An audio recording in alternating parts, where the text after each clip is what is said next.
Σα βγεις στο πήχημα για την Ιθάκη, να εύχεσαι να είναι μακρύς ο δρόμος, γεμάτος περιπέτειες, γεμάτος γνώσεις.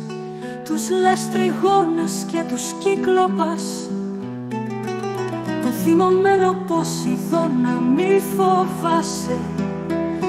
Τέτοια στο δρόμο σου ποτέ σου δεν θα βρεις, αν μένει η σκέψη σου υψηλή ανεκλεκτή. Συγκίνηση στο πνεύμα και το σώμα σου αγγίζει. Τους λες τριγώνας και τους κύκλοπας, τον άγριο Ποσειδώνα δεν θα συναντήσεις, αν δεν τους κουβανείς μες στη ψυχή σου, αν η ψυχή σου δεν τους στείλει εμπρός σου. Να εύχεσαι να είναι μακρύς ο δρόμος, πολλά τα καλοκαίρινα πρωιά να είναι, που με τη ευχαρίστηση, με τη χαρά θα μπαίνεις σε λιμένας προτού ειδωμένους, να σταματήσεις σε εμπορία φοινικικά και τες καλές πραγματίες να αποκτήσεις, σε τέφια και κοράλια και χρυπάρια και βενούς και ειδώνικα μυρωδικά κάθε λογής.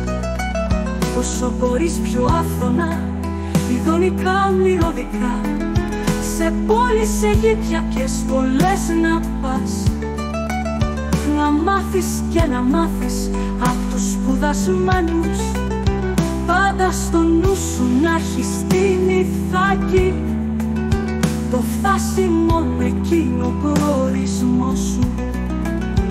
Αλλά μη βιάζεις το ταξίδι διόλου, καλύτερα χρόνια πολλά να διαρκέσει και γέρος πια να ράξεις το νησί, πλουσίος με όσα κέρδισες στο δρόμο.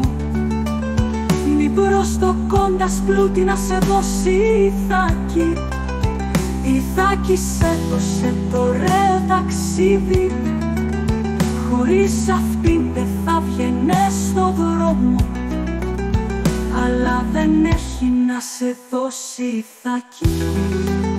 Κι αν πτωχική τη βρεις, η Ιθάκη δεν σε γέλασε, έτσι σοφός που έγινες με τόση πείρα.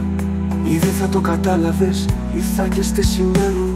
Ithaka, When you set out for Ithaka, hope your journey will be long, filled with adventure, filled with knowledge.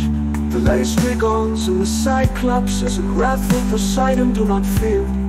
You'll never encounter them on the road, unless your mind is clear and you decide to grab it with your spirit and your body. And you don't need a wild Poseidon, the Laestrygons and the Cyclopses, unless you embrace them in your soul, unless your soul confronts them.